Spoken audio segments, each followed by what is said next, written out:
World trade organisation को बनाने का ऑब्जेक्टिव ये था कि जब फर्स्ट वर्ल्ड वॉर हुआ, उसके बाद सेकेंड वर्ल्ड वॉर हो गया काफ़ी जल्दी। और जब सेकेंड वर्ल्ड वॉर हुआ, पहला वर्ल्ड वॉर हुआ, उसमें बहुत ज़्यादा लोग मरे, बहुत नुकसान हुआ, और उससे ज़्यादा भयानक विध्वंस हुआ सेकेंड वर्ल्ड वॉर में। ब्रिटेन, फ्रांस की तो धज्जियाँ उड़ा दी जर्मनी ने, और जर्मनी खुद उलझ गया जाके रशिया से, और रशिया में उसकी कब्र बन गई। साथ ही साथ जापान ने बहुत सारे दुनिया के देशों को मारा, चाइना को मारा, उसको कोरिया को पीट दिया, और बहुत सारे देशों को पीट दिया, लेकिन वो कूद गया जाके अपने से इतनी दूर, अमेरिका से उलझ गया जाके। अमेरिका के पर्ल हार्बर बंदरगाह पर उसने 400-500 फाइटर प्लेन बॉम्बर भेज दिए, वहाँ पे उन्होंने बॉम्बिंग कर दी, और जिससे सोया हुआ ड्रैगन जाग गया। अमेरिका, जिसका कोई लेना देना नहीं था वर्ल्ड वॉर से, वो भी आ गया, और उसने जवाब ऐसा दिया तगड़ा कि जापान पे उन्हें सीधे न्यूक्लियर बॉम्ब ही चला दिया। और न्यूक्लियर बॉम्ब चलाने वाला था वो एक और किसी और सिटी में, उसका बस चलता तो टोक्यो पे ही चला देता, लेकिन वो बच गया उस दिन। जो फाइटर प्लेन थे उस समय टेक्नोलॉजी थी इतनी ज़्यादा एडवांस नहीं थी, तो उनको क्लाउडी था मौसम, तो उनको दिख नहीं रहा था कुछ भी, और उनके पास लिमिटेड टाइम था, तो उनको जल्दी जल्दी कहीं ना कहीं किसी शहर पे गिरा के आना था, तो वो किसी तरह से उन्होंने हिरोशिमा और नागासाकी पे ही गिराए। बहुत नुकसान हुआ उससे। और जब ये तबाही हुई तो उसके बाद दुनिया का सारा व्यापार, सारा डेवलपमेंट, सारी चीज़ें सब खत्म हो गई, क्योंकि हमें पता है कि एंशंट एज से ही जो डेवलपमेंट होता है, तरक्की होती है, प्रॉस्पेरिटी आती है, लोग अमीर बनते हैं, वो किस वजह से होता है? उसका क्या मेन रीज़न होता है? प्रॉस्पेरिटी आई, लोगों की इनकम बढ़ी, वो क्यों होता ट्रेडिंग की है? वजह से। ट्रेडिंग और बिजनेस। ठीक है, बिजनेस होएगा, ट्रेड होगा, मतलब बिजनेस में ट्रेडिंग इन्वॉल्व है, तो ट्रेड ही होना बंद हो गया क्योंकि सारी चीज़ें बर्बाद हो गई। तब एक ऐसा ऑर्गेनाइजेशन या कुछ इस तरह की ऑर्गेनाइजेशंस बनाने की ज़रूरत पड़ी लोगों को कि पहली बात तो पीस मेंटेन रहे। तो पीस मेंटेन करने के लिए क्या बनाया गया कि फिर अब थर्ड वर्ल्ड वॉर ना हो, उसके लिए क्या किया उन्होंने? सर श्रद्धा। उसके लिए I guess UNO, united nations UNO was बनाने का एस्टैब्लिश्ड। मेन रीजन यही था। हाँ, यूनाइटेड नेशंस बनाया गया। यूनाइटेड नेशंस बनाया गया कि in future third world war ना हो, पीस मेंटेन रहे। इन सब सारी चीज़ों को रोकने के लिए यूनाइटेड नेशंस बनाया गया।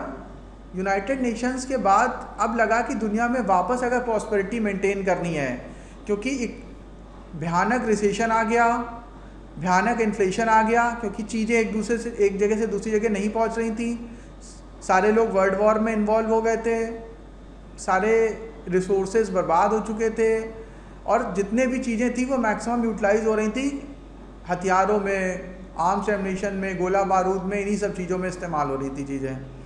तो जब वर्ल्ड वॉर ख़त्म हुआ तो लोगों को लगा कि हमें वापस आपस में ट्रेड रिस्टोर करनी है, क्योंकि ट्रेड ही एक ऐसा तरीका है जिससे प्रॉस्पेरिटी आ सकती है और लोगों का पैसा बढ़ सकता है, आगे चीज़ें ठीक हो सकती हैं। तो ट्रेड को वापस रिस्टोर किया गया, और रिस्टोर करने के लिए वर्ल्ड ट्रेड ऑर्गेनाइजेशन बनाया गया कि जब दुनिया के देश आपस में ट्रेड करेंगे तो उनको कहीं ना कहीं प्रॉब्लम आ सकती है, कुछ डिस्प्यूट्स हो सकते हैं, कुछ कॉन्फ्लिक्ट्स हो सकते हैं, तो उनको कौन सॉल्व करेगा, कौन एक कॉमन प्लेटफॉर्म तैयार करेगा, कौन एक कॉमन नियम बनाएगा?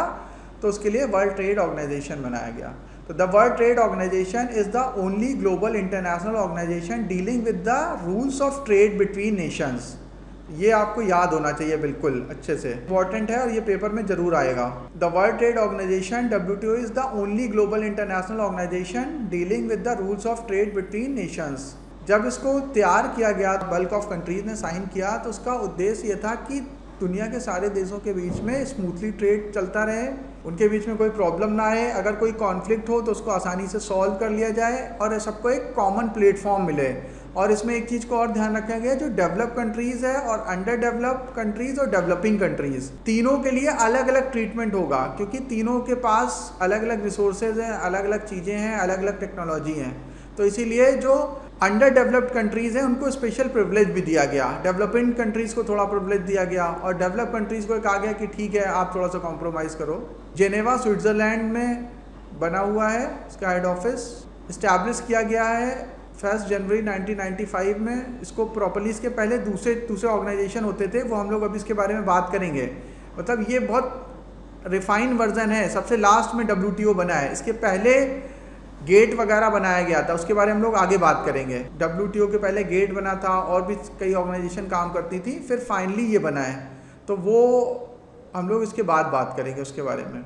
और जब गेट था तो गेट में क्या होता था, कई सारे राउंड्स होते थे, जब दुनिया के सारे देश आपस में मिलते थे, अपनी पॉइंट्स रखते थे कि हाँ मेरा देश गरीब है, मेरे यहाँ ये प्रॉब्लम है, मेरे यहाँ ये कमोडिटी होती है, तो आपको ये कॉम्प्रोमाइज़ करना चाहिए, आपको इस पर थोड़ा सा कंसेशन देना चाहिए, मैं इस पर अपने फार्मर्स को सब्सिडी दूंगा, इस तरह की वो डिस्कशन करते थे। तो अलग अलग राउंड होते थे।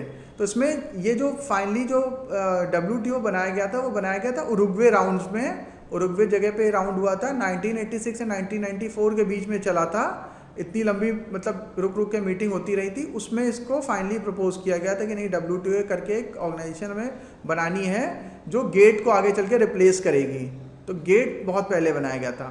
फाइनली इसमें जो है उस समय 164 मेंबर्स थे और जो 98% वर्ल्ड का टोटल ट्रेड को रिप्रेजेंट करता है। बजट 2019 का 197 मिलियन स्विस फ्रैंक्स था। स्टाफ 625 लोगों का है।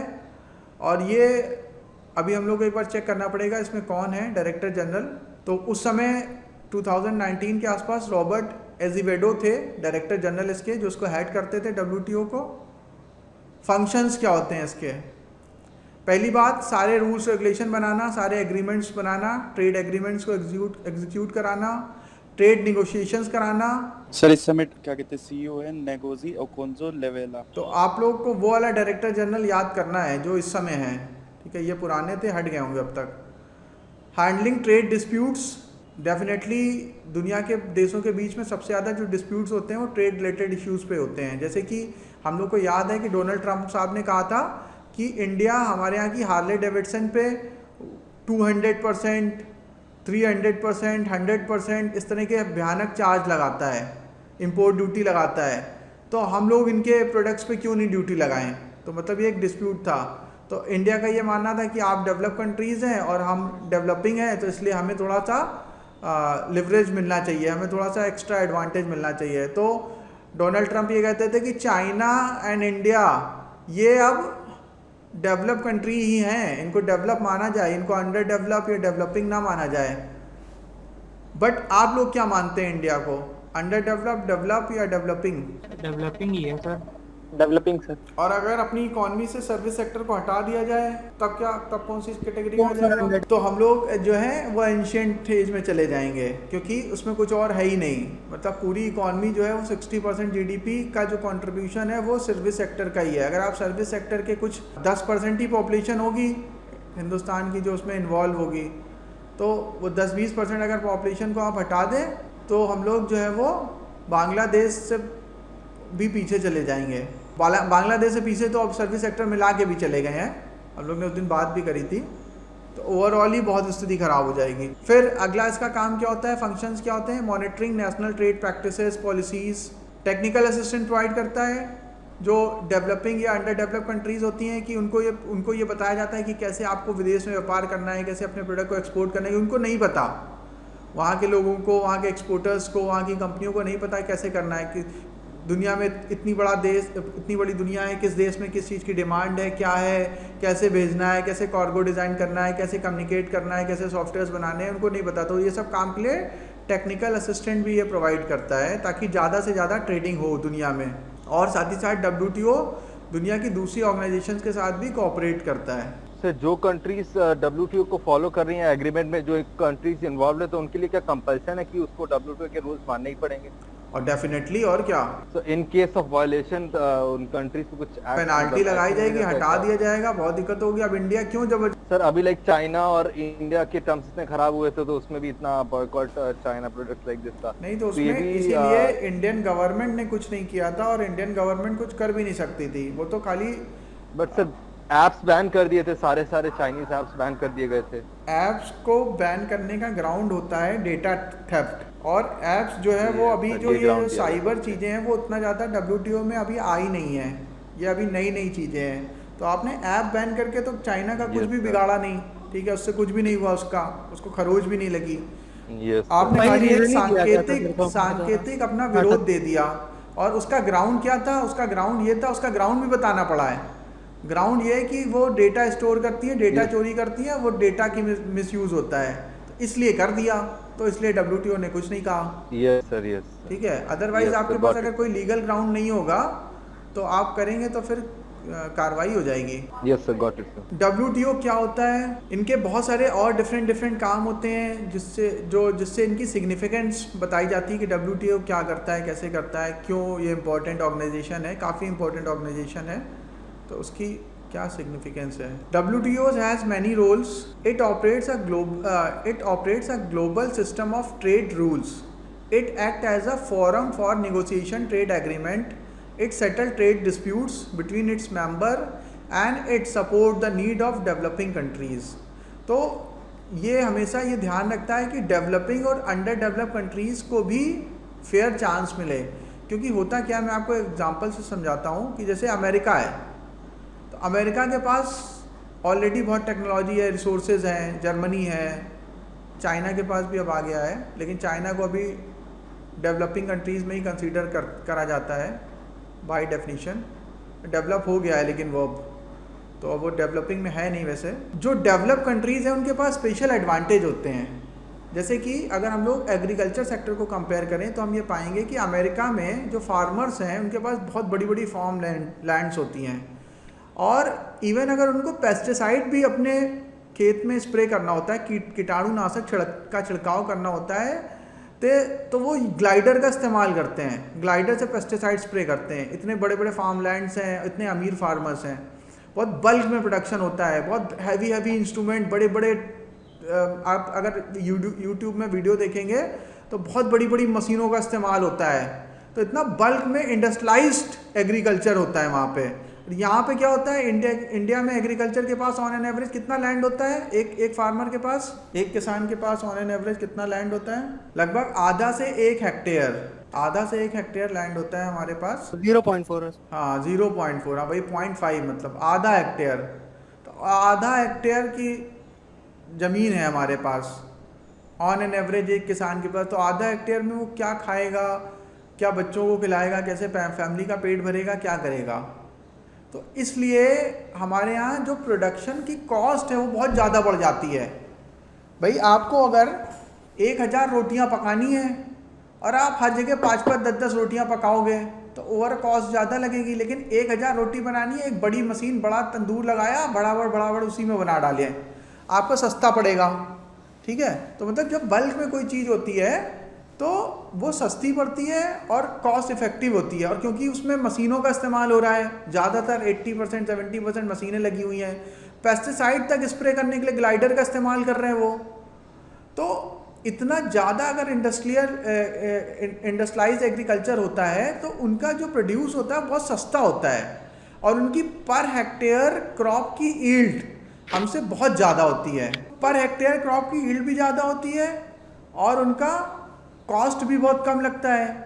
तो इसलिए उनके प्रोड्यूस का हम लोग मुकाबला नहीं कर सकते हैं। तो इसलिए WTO ये एडवांटेज देता है कि ठीक है भाई, जो डेवलपिंग कंट्रीज़ है, अंडर डेवलप कंट्रीज़ है, ये अपने फार्मर को सब्सिडी दे सकती हैं। तो इसलिए हम लोग क्या करते हैं, आपको पता है कि हम लोग क्यों अपना वीट, राइस ये सब एक्सपोर्ट कर पा रहे हैं। ये किसी ने माइक ऑन कर रखा है, माइक अपना बंद करिए। किसी को पता है हम लोग क्यों एक्सपोर्ट कर पा रहे हैं? हम लोग इसलिए एक्सपोर्ट कर पा रहे हैं कि आपको पता है MSP एक तो है इंडिया में, दूसरा ये कि हमारे यहाँ यूरिया पे और पेस्टिसाइड्स पे गवर्नमेंट अच्छी खासी सब्सिडी देती है, सब्सिडाइज रेट पे उनको मिलता है ये सब सारी की सारी चीज़ें, ताकि वो कॉम्पीट कर पाएँ। अदरवाइज़ उनका जो प्रोड्यूस होगा वो इतना महंगा हो जाएगा कि हम लोग कॉम्पीट ही नहीं कर पाएंगे और फार्मर्स को भी बहुत नुकसान होगा, और उसको जो पैसा वैसे ही नहीं बच रहा है और उसको और पैसा नहीं बचेगा, उसकी क्रॉप की लागत बढ़ जाएगी और उसका जो आउटपुट है वो कम हो जाएगा। तो इसलिए ये थोड़ा एडवांटेज हमें WTO देता है। ऑल मेजर डिस्कशंस ये सब सारे WTO में होते हैं, WTO मेंबर्स में होते हैं, वहाँ पे प्रॉपर मीटिंग्स होती रहती हैं। किसी को अगर कोई प्रॉब्लम है वो अपना केस फाइल करता है, उसकी सुनवाई होती है, देखा जाता है कि उनको क्या समस्या है, कैसे सॉल्व कर सकते हैं। तो इस तरह से एक पूरी फोरम बनी हुई है। हर एक 2-2 साल में मीटिंग्स होती रहती हैं और डेलीगेट्स और जो एम्बेसडर्स होते हैं और जो मेंबर्स होते हैं वो रेगुलरली आपस में मीटिंग करते रहते हैं जिनेवा में, स्विट्ज़रलैंड में। A number of simple fundamental principle from the foundation of the multilateral trading system, ये इसका मतलब इसका मेन ये काम है कि व्हाट वी स्टैंड फॉर, ये क्या करने के लिए है।